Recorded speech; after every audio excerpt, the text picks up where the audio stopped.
அன்பான நண்பர்களே வணக்கம். நாம் கேட்டுக்கொண்டிருப்பது வீரயுக நாயகன் வேல்பாரி. வாசிப்பது ஸ்ரீலதா தயாளன்.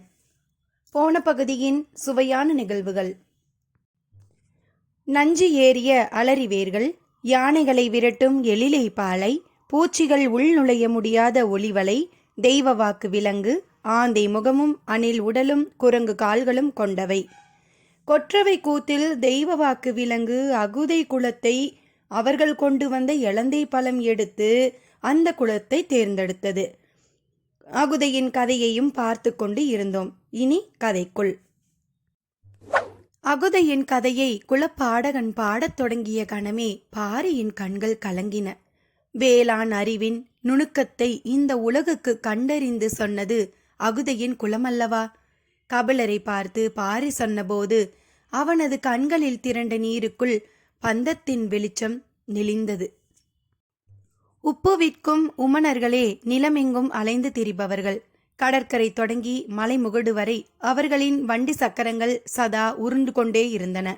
எல்லோருக்கும் தேவைப்படும் பொருள்கள் அவர்களிடம் இருந்தன. எல்லோரும் தங்கள் கைவசம் இருந்த பொருளை அவர்களிடம் கொடுத்து உப்பை பெற்றனர். இந்த நிலம் எங்கும் இருக்கும் மனித கூட்டங்கள், அவர்களின் வாழ்விடங்கள், அங்குள்ள பாதுகாப்பு ஏற்பாடுகள், செல்வ செழிப்பு, சேமிப்பு என எல்லாவற்றையும் அறிந்தவர்கள் அவர்களே. கூடல் நகரில் வளமை கொடிக்கட்டி பறந்தது. விளைச்சல்கள் குவிய தானிய குதிர்கள் வைக்கும் ஆளுயர மூடாவை உமணர்கள் அங்குதான் முதலில் கண்டனர். அந்த குலத்தின் செழிப்பு உமணர்களின் கண்களில் ஆச்சரியம் என நிலை பெற்றது. அது சொல்ல வேண்டிய எல்லா செய்தியையும் சொன்னது. பொருணை ஆற்றின் முகத்வாரத்தில் இருந்த கொற்கை பாண்டியன் தன் வீரர்களோடு புறப்பட வேண்டிய நாளை உமணர்கள் சொன்ன தகவலை வைத்தே முடிவு செய்தான். வைகை கரையில் புனலாட்டு விழா. கூடல்வாசிகள் முழுவதும் நீராடி மகிழ்ந்திருக்கும் நன்னாள். அன்று காலை நமது படை கூடல் நகருக்குள் நுழைந்தால் எளிதில் அதை கைப்பற்றலாம் என்று உமணர்கள் நாள் குறித்து சொன்னார்கள். முதல் நாள் நண்பகலில் கொற்கை பாண்டியன் படை கடற்கரையில் இருந்து புறப்பட்டது. கிணைப்பாணன் தனது தாள லயத்தை கூட்டத் தொடங்கினான். செங்காலி மரத்தால் செய்யப்பட்டு மயிர் சீவாத செவ்வி தோலை கொண்டு போர்த்தப்பட்ட கிணைப்பறை அதன் அகால ஓசையை எழுப்பத் தொடங்கியது. குலப்பாடகனின் குரல் நாளங்கள் வெடிப்புறத் தொடங்கின. ஒரு கொடூரம் அரங்கேறப் போகும் விடியல் பொழுதை பாட அவனது நா எழவில்லை. பொழுது புலர்ந்தது. வைகையின் பெருவெள்ளம் தாவி குதித்தோடியது. கூடல் மாநகரே நதிக்கரையில் வந்து ஆவலோடு நின்று கொண்டிருந்தது. குலத்தலைவன் அகுதை யானை மீது ஏறி வைகை கரைக்கு வந்து சேர்ந்தான். எல்லோரும் அவனது கையசைவுக்காக காத்திருந்தனர். வைகையை வணங்கி கூட்டத்தை நோக்கி கையசைத்தான் அகுதை. புனலாட்டு விழா தொடங்கியது. கரையில் இருந்த இளைஞர்களும் இளைஞிகளும் வைகையை பாய்ந்து உள்ளே இறங்கினர். புனலாட்டு விழா என்பது காதல் திருவிழா.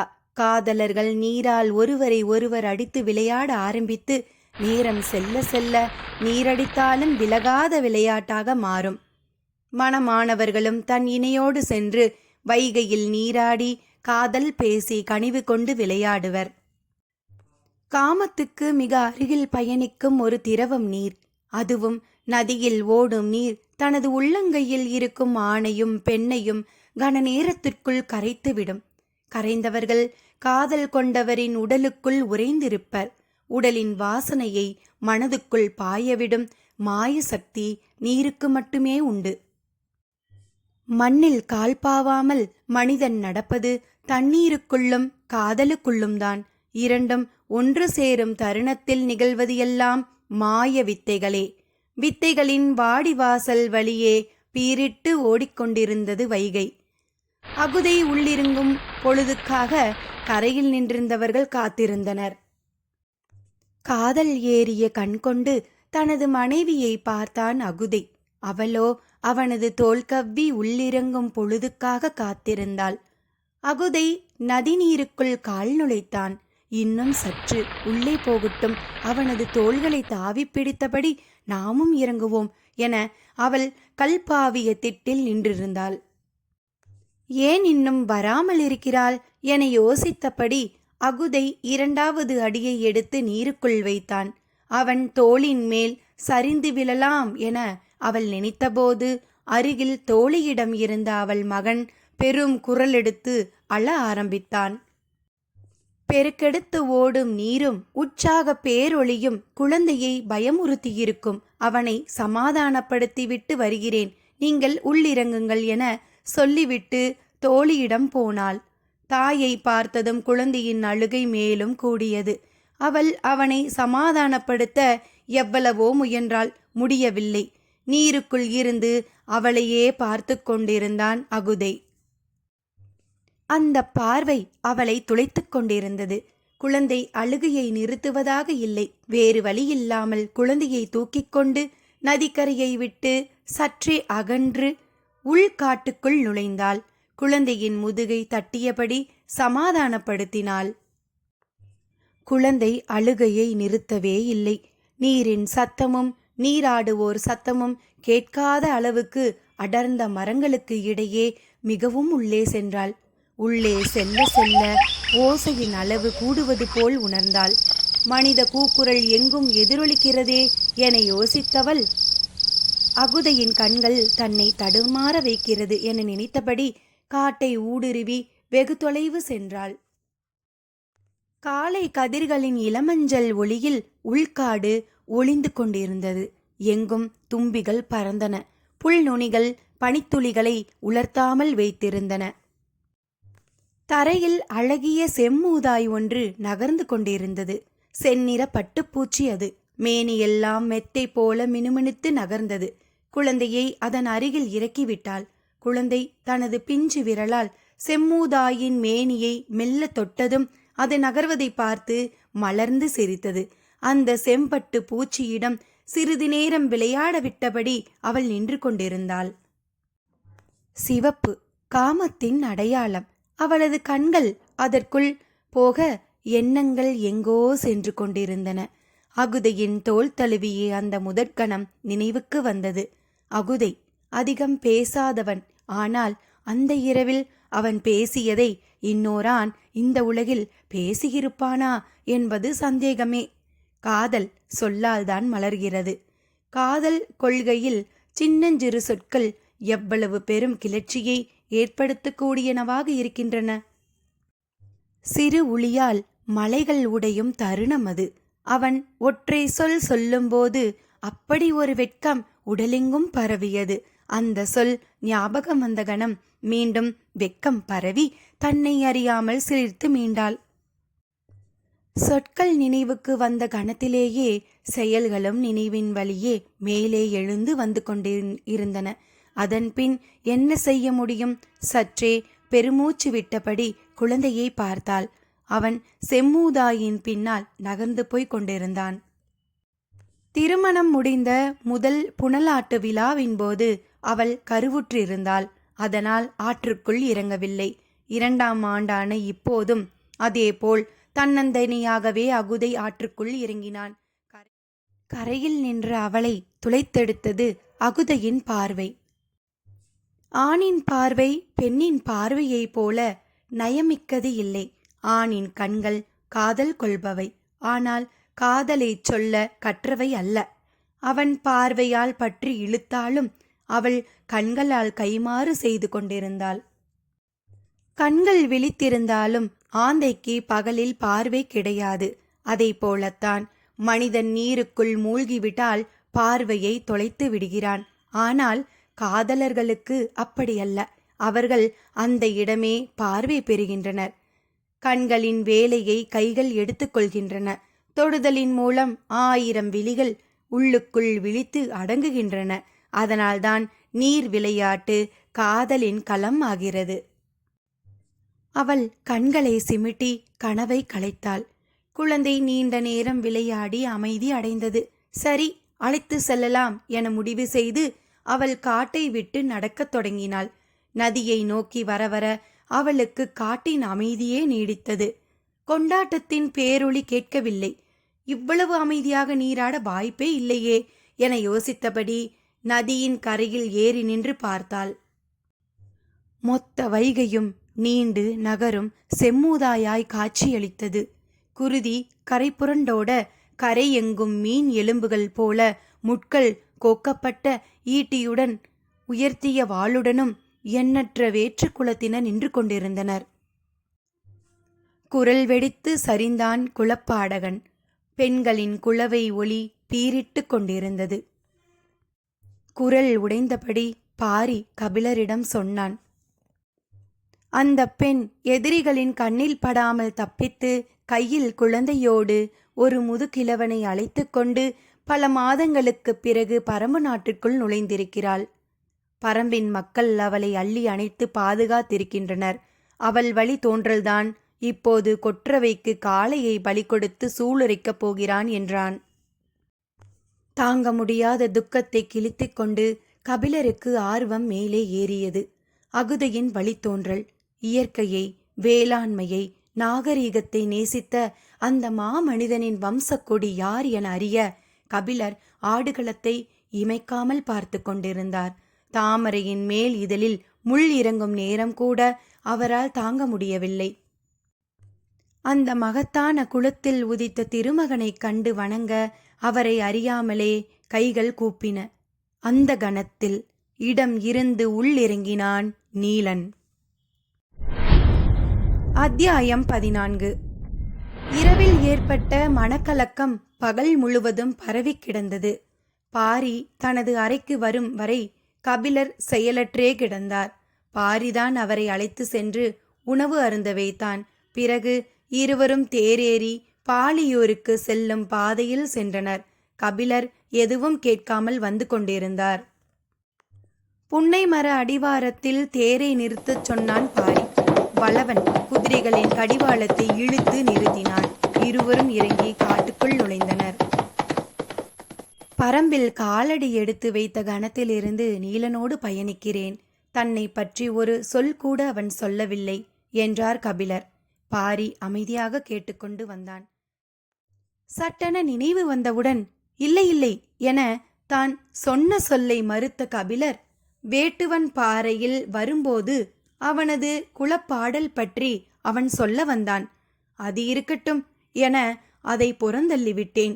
எனது அந்த கொடும் செயலுக்கு என்ன தண்டனை வேணுமானாலும் தரலாம் என்றார். பரம்பில் தண்டனை கிடையாது. பாரியின் சொல் குற்ற உணர்வில் இருந்து வியப்பின் பரப்புக்கு தூக்கி வந்தது கபிலரை.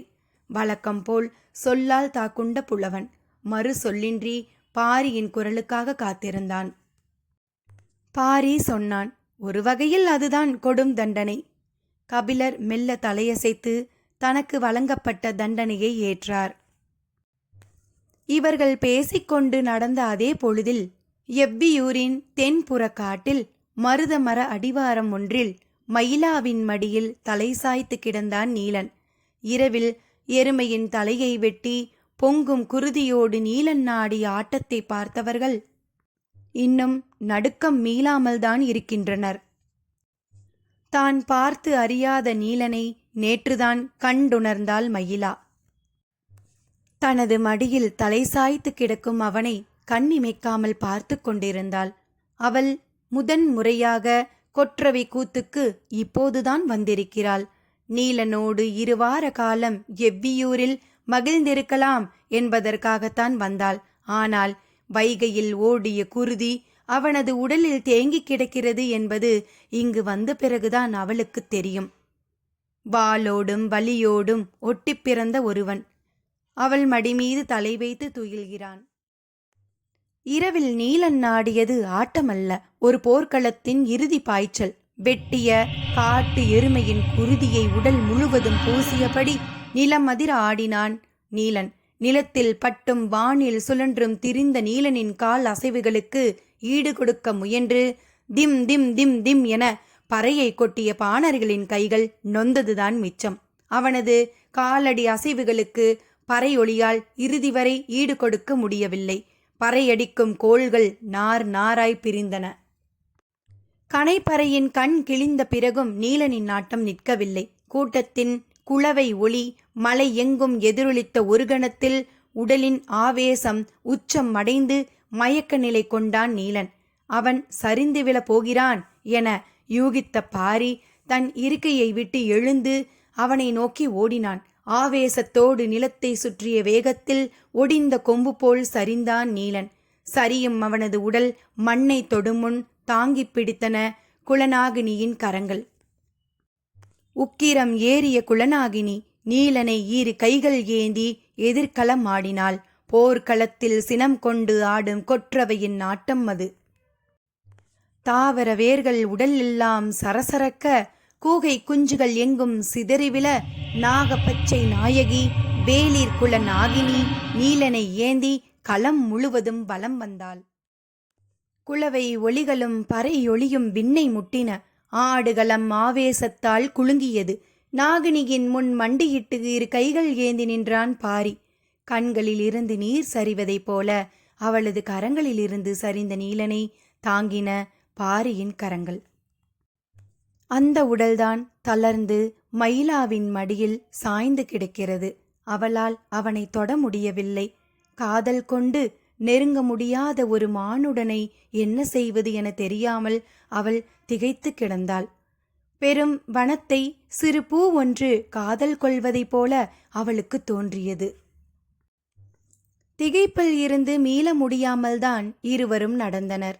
ஆனால் எந்த ஓர் உரையாடலை நடத்தினாலும் அது மேலும் திகைப்பை கூட்டவே செய்யும் என்பது இருவருக்கும் தெரியும். ஏனென்றால் அகுதையின் குலக்கதை இந்த மண்ணில் எல்லோரும் அறிந்ததே. எல்லோரும் அறிந்த கதையை அறிஞர்கள் இன்னும் அடியாழத்தில் இருந்து அள்ளித்தருவர். கபிலரின் சொற்கேட்க ஆவலோடு இருந்தான் பாரி. கபிலர் சொன்னார், மருத நிலத்தில் ஒரு பறவை இருந்தது. அதன் பெயர் அசுனமா. இசைக்கு மயங்கும் பறவை அது. கூடல் வாசிகள் வைகை கரையில் அமர்ந்து மாலை பொழுதில் சிறு யாழ் மீட்டி மகிழ்ந்திருப்பர். அசுனமா சிற்றொலி எழுப்பியபடி நாணல்களுக்குள் இருந்து ஒவ்வொன்றாக பறந்து வரும். யாழ் இசைக்கப்பட்டு கொண்டே இருக்க இசைப்பவனை சுற்றி அசுனமா வந்து இறங்கும். கொன்றை மர கிளையால் செய்யப்பட்ட யாழையே கூடல்வாசிகள் மீட்டுவர். அசுனமா கொன்றை மரத்தில் மட்டுமே அடையக்கூடிய பறவை. யாழின் இசை செவியிலும் கொன்றையின் வாசனை நாசியிலும் ஏற அசுனமா கிறங்கி அந்த இடத்திலேயே அடைய தவிக்கும். நேரம் ஆக ஆக அது இசைப்பவனை நெருங்கும். பின்னர் அவன் மேலே ஏறத் தொடங்கும். அவனது தோள், கால், கை என எங்கும் சிற்றீசல் போல் மொய்க்கத் தொடங்கும். மயங்கிய அசுனமா இசைப்பவனோடு கொஞ்சும். தனது சிறு அழகால் அவனது கூந்தலை கோதும். மலரின் இதழ் விரிவதற்காக அவற்றிற்கு எதிரே பறந்தபடியே காத்திருக்கும் தேனீக்கள் போல இசைப்பவனின் இமைக்கு நேரே இறக்கைகளை இசைத்தபடி அது தள்ளாடி தள்ளாடி மிதக்கும். இசைப்பவன் அதை கண்டு சிரித்துக்கொண்டே யாழ் மீட்டுவான். அந்த சிரிப்பை தனது அழகால் கொத்த அவனது இதழை முட்டும். அதன் கொஞ்சலில் இருந்து விடுபட முடியாத இசைஞன் இரவு எல்லாம் யாழ் மீட்டி கிடப்பான் என சொல்லும் போதே கபிலரின் குரல் உடையத் தொடங்கியது. கூடல்வாசிகளுக்கு அசுனமாதான் குலப்பறவை. இசை கேட்டு தலையாட்டும் அசுனமா இன்று இந்த நிலவுலகில் எங்கும் இல்லை. அந்த பறவை இனம் எங்கே போனது, எப்படி அழிந்தது என யாருக்கும் தெரியவில்லை. குட்டூர் முடவனார் தான் ஒரு கவிதை பாடினார். அகுதையின் குலம் அழிந்த மறுநாள் யாழ் நரம்பில் வந்து மோதி மோதி தங்களின் கழுத்தை அறுத்து கொண்டு அசுமனாக்களும் அழிந்தன என்று. விரலால் அவனது தலைமுடியை மெல்ல கோதினாள். ஆற்றல் இன்றி அயர்ந்து கிடந்த நீலன் கண் விழிக்க முயன்றான். அவள் கன்னம் தொட்டு தூங்குமாறு இமை மூடினாள். அவனுக்குள் இரவின் ஆவேசம் மேலே எழும்பியபடியே இருந்தது. கிணைப்பாணனின் குரல் செவிப்பறைக்குள் மீண்டும் மீண்டும் வந்து மோதியது. நினைவுகள் அவனது கழுத்தை நெருத்தின. எல்லாவற்றையும் சட்டென மறுத்து கண் விழித்தான். அவள் சற்றே அச்சம் கொண்டாள். அவளது விரல்கள் கன்னம் தொட அஞ்சின. அவன் கழுத்தை தூக்கி ஏழ முயலும்போது அவள் நெஞ்சில் கை வைத்து அழுத்தி அவனை படுக்க செய்தாள். அவன் மனம் இரவில் இருந்து மீள முயன்றது. அவள் விரல்களால் அவனது உடல் முகர்ந்து வெளிவர வழியமைத்து கொண்டிருந்தாள். பாரி கேட்டான், கூடல்வாசிகளுக்கு மட்டும் உழவு சிறப்பாக வசப்பட்டது எப்படி? எல்லோரும் காட்டை அழித்து விளைநிலமாக்கிய போது காட்டை அறிந்து கொண்டு நிலத்தை விளைய வைத்தவர்கள் அவர்கள். ஆர்வத்தோடு பாரி வினவினான், எப்படி? பன்றி அகழ்ந்த நிலத்தில் பயிர் நட்ட மலை அனுபவம்தான். சமதளத்தில் பயிர் நடுமுன் மண்ணை ஏற்கொண்டு கிளற சொல்லியது. பன்றியின் முன் உதடு பூமியின் தன்மையை உணரும். அதுபோல பூமியை உணரவும் அதை கிழித்து இறங்கும் மரத்தை உணரவும் முயன்றனர் கூடல்வாசிகள். வண்டல் மண்ணுக்கு, இறுகிய மண்ணுக்கு, இளமண்ணுக்கு என உழுபடைகளை வகைப்படுத்தி உருவாக்கினர். தாலி மரமும் வேலா மரமும் வெக்காளி மரமும் கொண்டு கலப்பைகள் செய்து மண்ணின் தன்மைக்கு ஏற்ப அவற்றை பயன்படுத்தினர். உழுமரங்கள் மண்ணுக்கு ஏற்ற ஆழம் கொண்டு உழுதன. எல்லோரும் நிலத்தை உழ வேண்டும் என அறிந்திருந்தனர். ஆனால் உழும் நிலத்தை உணர வேண்டும் என அறிந்தவர்கள் அவர்களே. உணர முடியாத இடத்தில் கிடந்த நீலனை உணர தலைப்பட்டாள் மயிலா. இடது கையால் கழுத்தோடு அணைத்து அவனை தூக்கினாள். அவனது முகம் முழுவதும் அவளது கூந்தல் உழுது இறங்கியது. மேலுதடு கிளறி உள்ளிருங்க துடித்தன அவளது இதழ்கள். ஆனால் அவன் சோர்வில் இருந்து விடுபடாமல் இருந்தான். மூடி வைத்திருந்த சிறு களையத்தை எடுத்து அவனுக்கு கொடுத்தாள். அவன் கைகள் மிகவும் துவண்டிருந்தன. அவளது வலது கை களையத்தை தாங்கியிருக்க அவன் குடித்தான். நினைவுகளை உதித்துவிட்டு வெளிவர துடிக்கும் அவனது வேட்கை கண்களில் தெரிந்தது. நீராகாரம் உள்ளுக்குள் இறங்கி மயக்கம் களையத் தொடங்கியது. நீலன் நினைவில் ஆழத்தில் இருந்து மேலேறி அவளிடம் வந்து சேர்ந்தான். கபிலர் தான் கேள்விப்பட்ட அந்த பூர்வ கதையை வியர்ப்பு குறையாமல் சொன்னார். அது மட்டுமல்ல, ஏர் கலப்பையை மாடு இழுக்க அதன் கழுத்தில் போடும் குறுக்கு ஆரத்தை எல்லா மரங்களிலும் செய்து மாட்டின் கழுத்தில் மாட்டி இழுக்க வைத்தனர். அகுதையின் குளம்தான் முதலில் கண்டறிந்தது அத்தி மரம்தான் ஆவினத்தின் சேர்மானம் என்று. குறுக்கு ஆரத்தை அத்தி மரத்தில் செய்தனர். அதுதான் கனம் குறைவாக இருக்கும். எவ்வளவு இழுத்தாலும் மாட்டின் கழுத்தில் தோளில் வடு பிடிக்காது. அதன் கழுத்து நரம்புக்கு எண்ணெய் நீவியது போல் சிறு நெளிவுக்கு கூட சரிந்து கொடுத்து செல்லும். பாரி வியர்ப்போடு கேட்டான், கால்நடைகளை மரங்களோடு இணைத்து பொருத்த மதிநுட்பம் தேவை.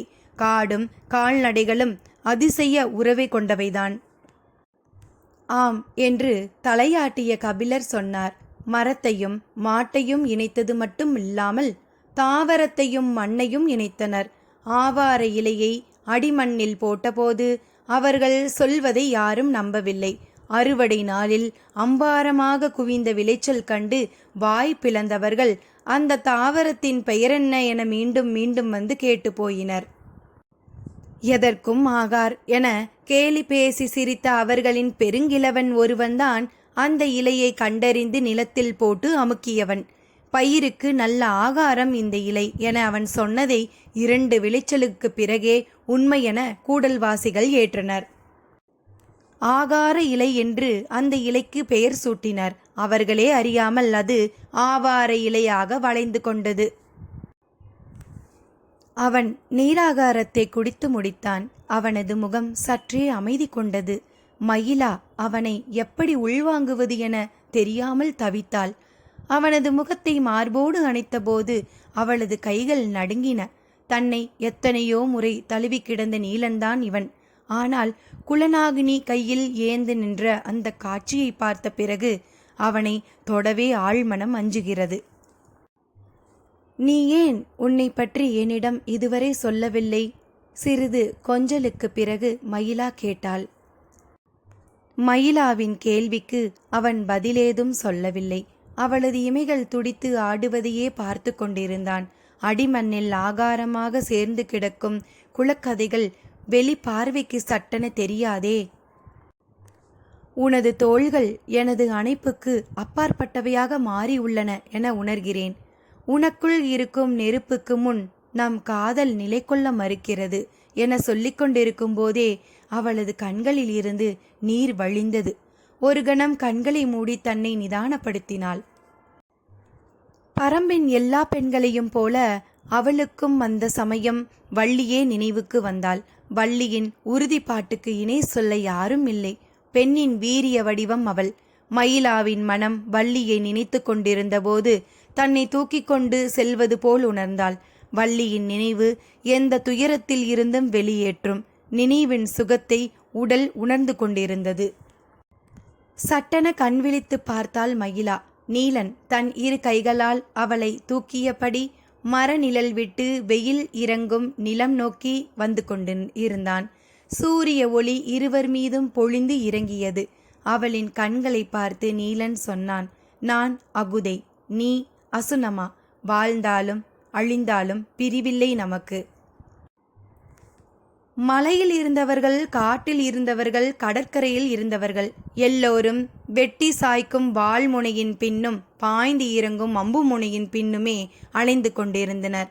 ஆனால் கூடல்வாசிகள்தான் என் நேரமும் ஊர்ந்து நகரும் மண்புழுவின் பின்னும் சிறு துவாரம் உருவாக்கி மறுகணம் சிறகு விரிக்கும் ஈசலின் பின்னும் அலைந்து கொண்டிருந்தனர் என்றார் கபிலர். உண்மைதான். ஆனால் வாள்முனைதானே வெற்றி கொண்டது. எந்த மண்ணிலும் விளைய வைக்க தெரிந்தவர்களை விதை நெல்லே அறியாதவர்கள் வீழ்த்திவிட்டனரே. காலம் வைகையின் காட்சியாக சொல்லும் செய்தி ஒன்றுதான். எந்த கணமும் நீ தாக்கப்படலாம். ஆனால் அதற்கு முந்தைய கணம் உன்னுடையது. அதில் நீ கையறு நிலையில் நின்றால் ஆரோடு உன் குலம் போகும் என்றான் பாரி. கபிலர் தலையசைத்து ஆமோதித்தார். அகுதை மாவீரன்தான். ஆனால் திருநாளின் அதிகாலையில் கொலைவாள் கொண்டு சூழப்படுவோம் என்பதனை எதிர்பார்க்கும் அளவுக்கு அவன் மனம் சீர்கெடவில்லை. தீயவர்களின் வீழ்ச்சி மகிழ்வை கொடுக்கும், பாதிப்பை ஏற்படுத்தாது. நல்லவர்களின் வீழ்ச்சியோ துயரத்தோடு நிற்காது, பெரும் பாதிப்பை உருவாக்கும். அகுதையின் தோல்விதான் இந்த மண்ணின் சமநிலை சரிய காரணமானது. வளமான பூமி தன் கை வந்ததும் வென்றவன் பெரும் வலிமை கொண்டவன் ஆனான். அதே போன்ற ஒரு கொலைவெறி தாக்குதலை எதிர்பாராத பொழுதில் நிகழ்த்தினால் நாமும் பெரும் வளம் பெற்றவர்களாக மாறுவோம் என்ற எண்ணம் எல்லோருக்கும் வரத் தொடங்கியது. அதைவிட பெரும் தாக்குதலை நிகழ்த்தி அடுத்தடுத்து 3 குலங்களை அழித்ததனால் சேர குலம் முதல் நிலை பெற்றது. போர் என்பது அரைக்கூவி நிகழ்த்துவது என்ற மரபை உடைத்தான் கொற்கை பாண்டியன். அகுதையின் மீது தொடுக்கப்பட்டது போர் அல்ல. பாரி பேசிக்கொண்டிருக்கும்போது இடதுபுறம் இருந்த புதருக்குள் இருந்து செந்நாய் ஒன்று பாய்ந்து ஓடியது. அது ஓடிய திசை நோக்கி விரைந்தான் பாரி. அது அடுத்தடுத்த புதருக்குள் நுழைந்து வேகம் கொண்டது. அதன் திசையை கூர்ந்து கவனித்தபடி தனது கையில் இருந்த ஈட்டியை இழுத்து வீசினான். செடி கொடிகளை கிழித்து கொண்டு அதன் விழாவிலே இறங்கியது ஈட்டி. பாரியை நோக்கி ஓடி வந்து நின்ற கபிலர் மூச்சிறைத்தபடியே கேட்டார், அது இறந்து விட்டதா? ஆம் என்றான் பாரி. தன் போக்கில் போகும் விலங்கை ஈட்டி எறிந்து கொள்ளும் செயல் கபிலருக்கு நடுக்கத்தை ஏற்படுத்தியது. பாரிதானா இது என பதறியபடி பார்த்தார்.